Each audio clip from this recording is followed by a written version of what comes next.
섭자의 공포라디오가 시작됩니다. 여러분, 구독과 좋아요는 섭자에게 아주 큰 힘이 됩니다.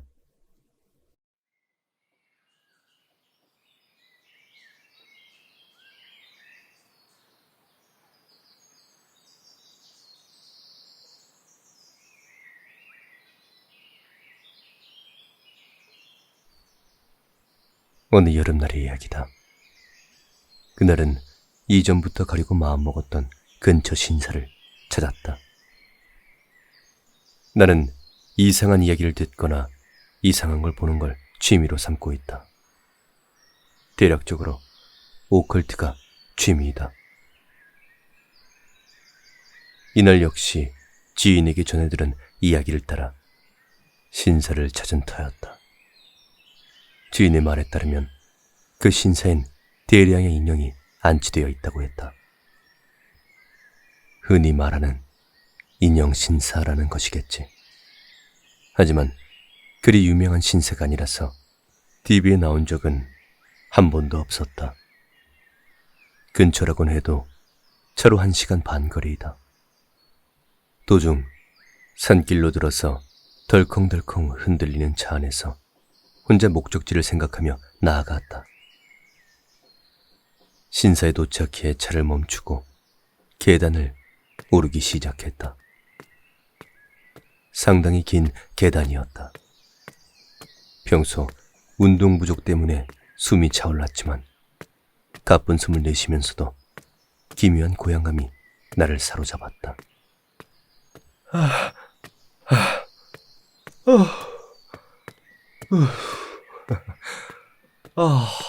높긴 높다. 계단이 길면 길수록 더 큰 즐거움이 나를 기다리고 있을 것 같은 기분이었다. 계단으로 가려진 경치가 드러나고 마침내 신사가 모습을 나타냈다. 훌륭한 기둥문을 지나 눈앞에 건물이 나타난 순간 귓가에 이상한 귀울림이 울려 퍼졌다. 이런 기분은 난생 처음이었다. 자랑은 아니지만 나는 영감 같은 건 하나도 없는 사람이다. 하지만 그 감각은 진짜로 겁에 질림과 동시에 반대로 의욕이 솟아오르게 만드는 무언가가 있었다. 무슨 의욕인진 알 수가 없지만 재빨리 경리를 둘러보았다. 훌륭한 신사다. 상당히 넓고 구조도 깔끔하다. 하지만 역시나 거기엔 흔히 보기 힘든 광경이 펼쳐 있었다. 우와, 인형. 저기도 인형. 뭐야? 뭔 인형이? 와, 인형 신사다 이거지. 와, 마룻바닥에까지 인형 있네?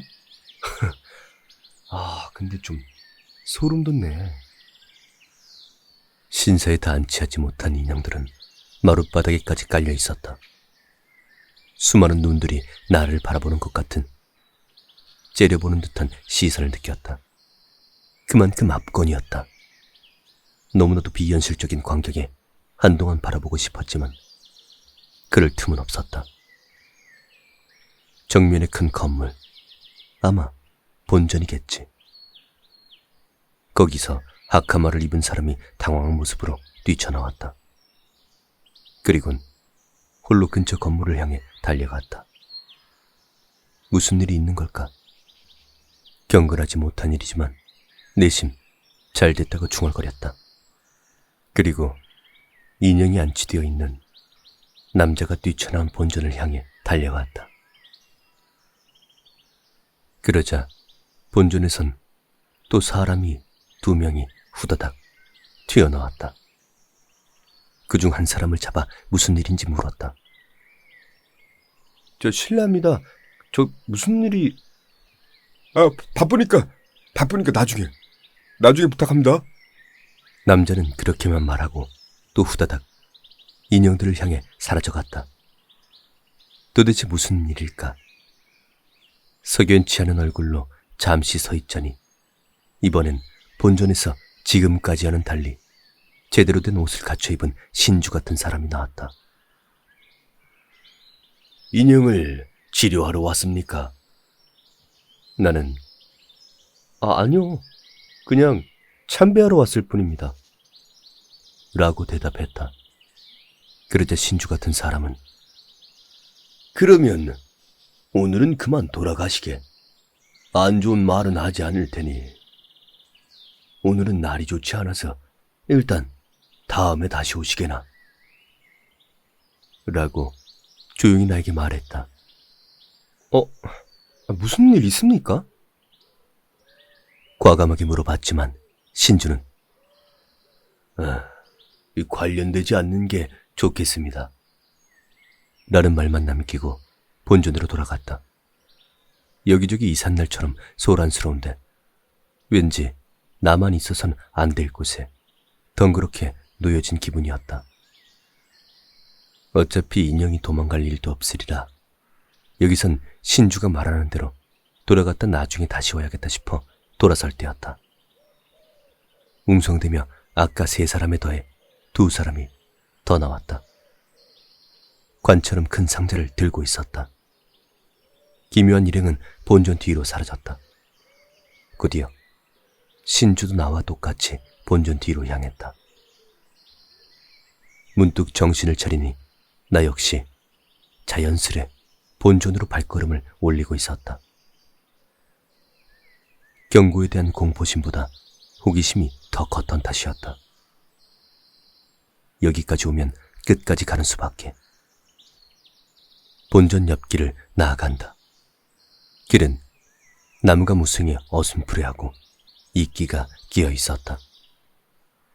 조금 나아가니 전방이 탁 트인 광장 같은 곳이 나왔다. 신주와 그 일행은 분주히 캠프파이어 장작 같은 걸 네모나게 쌓고 있었다. 한가운데에는 아까 그 관 같은 상자가 가장 튼튼해 보이는 나무 토막이 위에 놓여 있었다. 난 신주와 시선이 마주쳤다. 혼이 날까 겁이 났지만 딱히 신경도 쓰이지 않는 듯 작업에 계속 임하고 있었다. 왠지 허락을 받은 느낌이 들어 나는 나무 그늘을 벗삼아 광장으로 향했다. 이제부터 무슨 일이 일어나는 걸까? 기대와 불안에 안절부절 못하며 바라보고 있는데 시야에 사람이 비쳤다. 신주도 하카마를 입은 이도 아니었다. 보통의 할아버지였다. 내 오른쪽 20m 정도 위치에 서서 나처럼 신주와 그 일행을 바라보고 있었다. 나는 할아버지에게 다가가서 말을 걸었다. 실례합니다. 지금 혹시 무슨 일이 일어나는 건가요? 인형 굽기라네. 할아버지는 상냥하게 대답해 주었다. 지금부터 인형을 구워 공양하는 게야.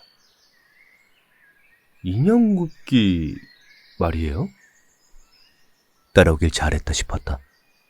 재밌는 걸 볼 수 있는 그런 기회인 듯 했다. 하지만 왜 이런 시기에? 나는 틀림없이 이런 건 연말에나 하는 것이라 여겼다. 하지만 오늘은 그저 여름날일 뿐 특별한 날도 아니었다. 그럼 할아버지는 자주 보러 오세요? 할아버지에게 여쭈었다. 자주 있는 일도 아니란 말이야. 이게 이런 시기에 하는 것도 드물고 이렇게 큰 인형을 굽는 것도 처음이라네. 잠깐 뜸들이고 할아버지는 입을 열었다. 그리고 오늘은 아주 특별한 날이라네. 한 발 더 내딛어 보기로 했다.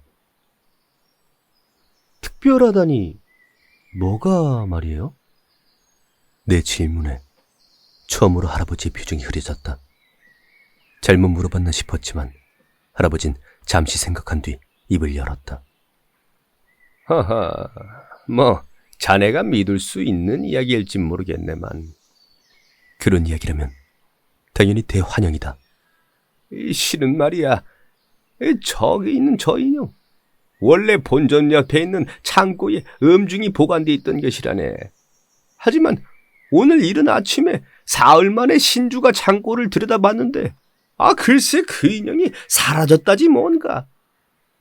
신주랑 신사 사람들이 총 출동해서 해가 중천이 뜰 무렵에야 겨우 찾았다네.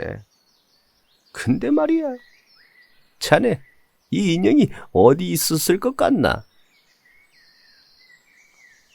어디에 있었는데요? 뭐 어디? 땅? 나무 위? 아니면 글쎄요, 모르겠네요. 밝아질 때까지 아무도 깨닫지 못했어. 그것도 그렇게 그 인형은 누가 올려둔 건지 본전 지붕 위에 있었으니 말일세. 신사 사람들도 다들 경악했다는구만. 어떻게 인형이라고는 해도 마네킹 크기 아닌가. 그런데 성인 남성 크기의 마네킹을 이 높은 본전 지붕까지 올려놓는다는 게 그 어디 쉬운 일인가? 나는 고개를 끄덕였다. 이 장난치고는 손도 많이 갈 뿐더러 저런 데에 올려놔봤자 무슨 의미가 있겠나. 어찌됐든 그걸 내리러 올라갔다네. 그런데 사다리를 타고 내려오다가 마네킹을 들었던 남자가 그만 미끄러져서 마네킹이랑 함께 떨어졌다지 뭔가. 그 친구 다리가 부러져서 바로 병원으로 실려갔다네. 그런데 계속해서 인형이 물었어. 인형이 물었다고. 라고 소리를 치더구만. 아무래도 위험하다 싶어 이 신주가 직접 나선 걸세. 와, 할아버지, 이야기의 사정을 꽤 잘하시네요. 갑자기 믿기는 좀 그런 이야기라 의심하는 건 아니지만 살짝 심술을 부려봤다. 나는 매일 아침 여기를 산책하고 있거든. 그래서 마네킹을 내릴 때부터 계속 지켜봤다네. 과연 할아버지의 이야기를 듣고 있는 사이 준비는 순조로이 진행되었다. 이제 막 불을 붙이려는 듯했다. 신주가 갑작스레 구령을 붙인다. 거기에 맞춰 하카마를 입은 남자들도 일제히 주문 같은 걸 외우며 불을 들고 상자를 둘러쌌다. 잘 보면 상자는 철사 같은 것으로 칭칭 감겨 있었다.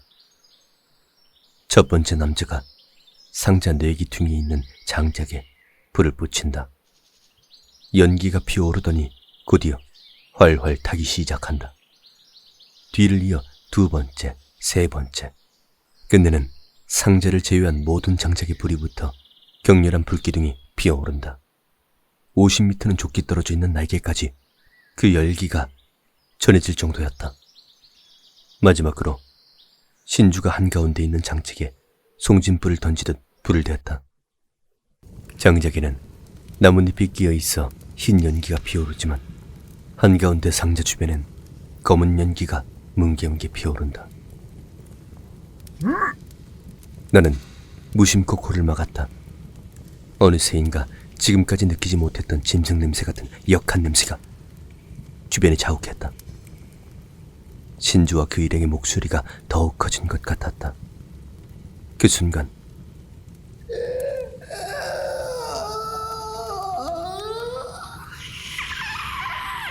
무슨 소리인지 알아들을 수 없는 비명이 광장의 정적을 찢었다. 그리고 그와 동시에 상자가 덜컹덜컹 격렬하게 흔들리기 시작했다. 한심한 이야기지만 솔직히 나는 놀라 기겁할 것 같았다. 도망칠까 싶었지만 다리가 움직이질 않았다. 완전히 오금이 저린 듯했다. 상자는 쾅쾅 안에서 소리를 내며 불길에 휩싸인다. 혹시 사람이 들어있는 건 아닌가 싶을 정도였다. 처참한 광경이었다. 불은 활활 타오르는데 상자는 덜컹덜컹 흔들리고 신주와 그 일행들은 소리를 높인다. 이윽고 비명은 말이 되었다.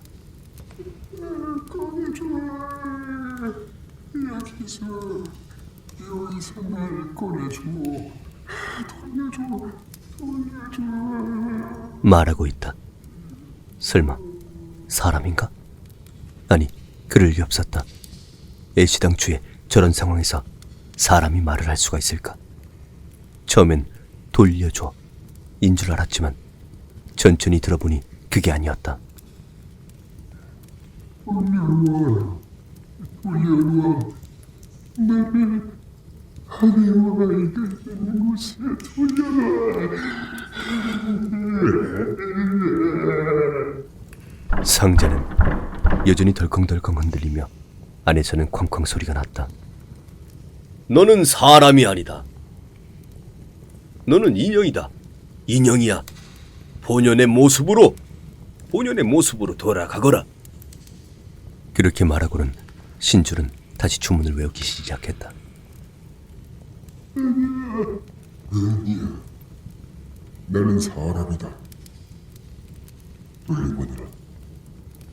돌려보내. 난 사람이니까 돌려보내라고. 상자는 더욱 흔들려 불에 탄 구석 뚜껑이 내려앉았다. 아니, 거기서 무언가가 튀어나왔다고 해야 할까? 거기서 새까맣게 탄 손이 나와 미친 듯 흔들리고 있었다. 그러자 갑자기 불이 약해졌다. 나는 혹시 불이 꺼지는 게 아닐까 싶어 덜컥 겁이 났다. 신주는 뒤를 돌아보더니 놓여있던 통을 들고 왔다. 통 안엔 물 같은 액체가 있었지만 곧바로 술이라는 걸 알아차렸다. 짐승 냄새 사이로 술 냄새가 감돌고 있었으니까. 신주는 술통을 들고 불로 다가가기 시작했다. 아무리 알코올이라지만 물이 잔뜩 섞인 술이다. 타오르기까지 어려울 뿐더러 저렇게 끼얹으면 불이 꺼져버릴 텐데. 하지만 내 예상과는 다르게 술을 끼얹어 불은 놀랍도록 타올랐다.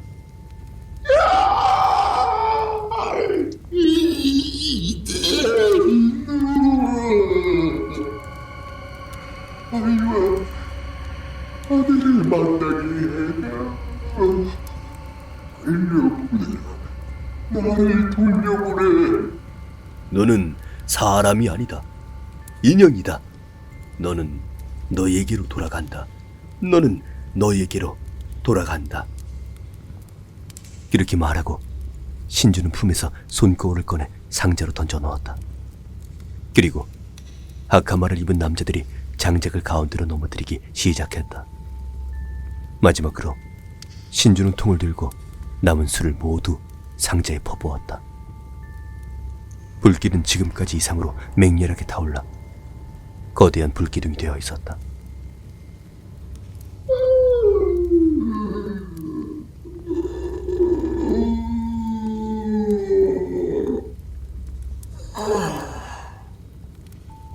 그것이 마지막이었다. 그리고는 큰 소리를 지르는 것도 상자가 흔들리는 일도 없었다. 정신을 차리니 나는 땀투성이었다. 신주와 그 일행은 불이 잦아들 때까지 계속해서 주문을 외웠다. 눈앞에서 일어난 일을 스스로도 부정하고 싶었다. 나는 확실히 어제까지의 나와는 다른 사람이 되어 있었다. 일상에서 그저 한 걸음 내딛었을 뿐인데, 그것뿐인데 세상은 그 색을 달리하고 있었다. 그 후 신주가 내게 다가왔다. 나는 딱히 몸가짐을 정돈하는 것도 없이 신주의 이야기를 들었다. 일단 불제를 드려줄 테니 따라 들어오시게. 나는 신주를 따라 본전에 들어갔다. 할아버진 신주 앞에서 걸으며 무언가 이야기를 나누고 있었다. 아무래도 구면인 듯했다. 본전에서 나와 할아버지는 간단하게 불제를 받았다. 그 후 망연자실이라고 해야 할까?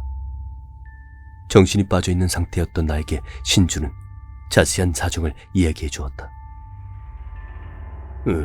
그 인형 말일세. 오랫동안 사람으로 살아왔다네. 그 마네킹을 가져온 할머니가 말하길 자기 딸이 소중히 간직했던 것이라더군. 딸과 손자는 사고로 죽어버렸는데 그 마네킹만은 상처가 없었다는 게야. 할머니는 유품이지만 기분이 나빠 우리 신사에 맡긴 것이고, 사고를 당했을 때도 차에 싣고 있을 정도였으니 분명 상당히 소중히 다뤄왔겠지. 나는 아무 말도 하지 않고 이야기를 들었다. 자네 말이야. 이 너무 감정을 이입하면 점차 사람은 그 인형이 살아있는 존재라고 착각하고 만다네. 그 다음 들은 말은 지금도 잊을 수가 없다. 그런데 말이야, 그건 인형도 마찬가지야. 너무 소중하게 대해버리면 스스로가 사람이라고 착각해버리는 게지. 왜냐하면 그들도 살아있으니까 말이야.